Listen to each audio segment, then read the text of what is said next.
സാമുവേലിന്റെ 2-ാം പുസ്തകം 11-ാം അധ്യായം 1 മുതൽ 10 വരെയും 13 മുതൽ 17 വരെയുമുള്ള വാക്യങ്ങൾ.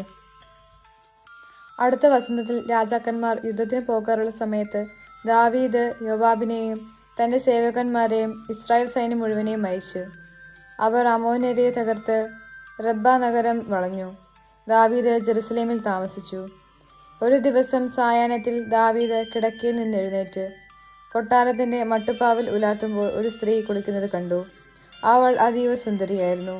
ദാവീദ് ആളയച്ച് അവൾ ആരാണെന്ന് അന്വേഷിച്ചു. ഏലിയാമിന്റെ മകളും ഹിത്യനായ ഊറിയായുടെ ഭാര്യയുമായ ബത്ശെബയാണ് അവളെന്ന് അവൻ അറിഞ്ഞു. അവളെ കൂട്ടിക്കൊണ്ടുവരാൻ ദാവീദ് ആളയച്ചു. അവൾ വന്നപ്പോൾ അവൻ അവളെ പ്രാപിച്ചു. അവൾ ഋതുസ്നാനം കഴിഞ്ഞിരുന്നതേയുള്ളൂ. അവൾ വീട്ടിലേക്ക് മടങ്ങിപ്പോയി. അവൾ ഗർഭം ധരിച്ചു. അവൾ ആളയച്ച് ദാവീദിനെ വിവരം അറിയിച്ചു. അപ്പോൾ ദാവീദ് യോവാബിനൊരു സന്ദേശം കൊടുത്തയച്ചു. ഹിത്യനായ ഊറിയായെ എൻ്റെ അടുത്തേക്ക് അയക്കുക. യോവാബ് ഊറിയായെ അങ്ങോട്ടയച്ചു. ഊറിയ വന്നപ്പോൾ ദാവീദ് യോവാബിൻ്റെയും പടയാളികളുടെയും ക്ഷേമവും യുദ്ധവർത്തമാനവും അന്വേഷിച്ചു. പിന്നെ ദാവീദ് ഊറിയായോട് പറഞ്ഞു, നീ വീട്ടിൽ പോയി അല്പം വിശ്രമിക്കുക. ഊറിയ കൊട്ടാരത്തിൽ നിന്ന് പോയി. രാജാവ് അവനൊരു സമ്മാനം കൊടുത്തയച്ചു. എന്നാൽ ഊറിയ വീട്ടിൽ പോയില്ല. കൊട്ടാരം കാവൽക്കാരോടൊപ്പം പടിപ്പുരയിൽ കിടന്നുറങ്ങി. ഊറിയ വീട്ടിൽ പോയില്ലെന്ന് ദാവീദ് അറിഞ്ഞു. നീ യാത്ര കഴിഞ്ഞു വരികയല്ലേ, വീട്ടിലേക്ക് പോകാത്തതെന്ത്? ദാവീദ് ഊറിയയോട് ചോദിച്ചു. ഇസ്രായേലും യൂദായും യുദ്ധരംഗത്തിലാണ്.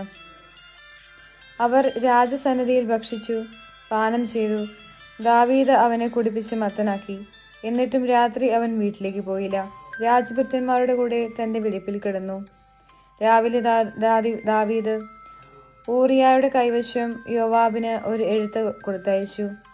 അവൻ ഇങ്ങനെ എഴുതി, ഉഗ്രയുഗം നടക്കുന്നിടത്ത് ഊറിയായെ മുന്നണിയിൽ നിർത്തുക. പിന്നെ അവൻ വെട്ടേറ്റ് മരിക്കേണ്ടതിന് അവനെ വിട്ട് പിൻവാങ്ങുക. യോവാബ് നഗരം വളയവേ ശത്രുക്കൾക്ക് ശക്തിയുള്ള ഒരു സ്ഥാനത്ത് ഊറിയായെ നിർത്തി.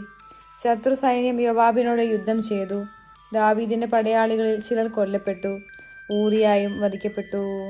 നമ്മുടെ കർത്താവായ മിശിഹായ്ക്ക് സ്തുതി. വിശുദ്ധ മർക്കോസ് ശ്ലീഹ എഴുതിയ സുവിശേഷം 4-ാം അധ്യായം 26 മുതൽ 34 വരെയുള്ള വാക്യങ്ങൾ. അവൻ പറഞ്ഞു, ദൈവരാജ്യം ഒരുവൻ ഭൂമിയിൽ വിത്ത് വിതയ്ക്കുന്നതിന് സദൃശ്യം. അവൻ രാവും പകലും ഉറങ്ങിയും ഉണർന്നും കഴിയുന്നു. അവൻ അറിയാതെ തന്നെ വിത്തുകൾ പൊട്ടിമുളച്ചു വളരുന്നു. ആദ്യം ഇല, പിന്നെ കതിർ, തുടർന്ന് കതിരിൽ ധാന്യമണികൾ. ഇങ്ങനെ ഭൂമി ഫലം പുറപ്പെടുവിക്കുന്നു. ധാന്യം വിളയുമ്പോൾ കൊയ്ത്തിന് കാലമാകുന്നത് കൊണ്ട് അവൻ അരിവാൾ വയ്ക്കുന്നു. അവൻ വീണ്ടും പറഞ്ഞു, ദൈവരാജ്യത്തെ എന്തിനോട് താരതമ്യപ്പെടുത്തും? എന്തുപമ കൊണ്ട് അതിനെ വിശദീകരിക്കും? അത് ഒരു കടുകുമണിക്ക് സദൃശ്യമാണ്. നിലത്ത് പാകുമ്പോൾ അത് ഭൂമിയിലുള്ള എല്ലാ വിത്തുകളെയുംക്കാൾ ചെറുതാണ്. എന്നാൽ പാകിക്കഴിയുമ്പോൾ അത് വളർന്ന് എല്ലാ ചെടികളെയുംക്കാൾ വലുതാവുകയും വലിയ ശാഖകൾ പുറപ്പെടുവിക്കുകയും ചെയ്യുന്നു. അങ്ങനെ ആകാശത്തിലെ പക്ഷികൾക്ക് അതിൻ്റെ തണലിൽ ചേക്കേറാൻ കഴിയുന്നു.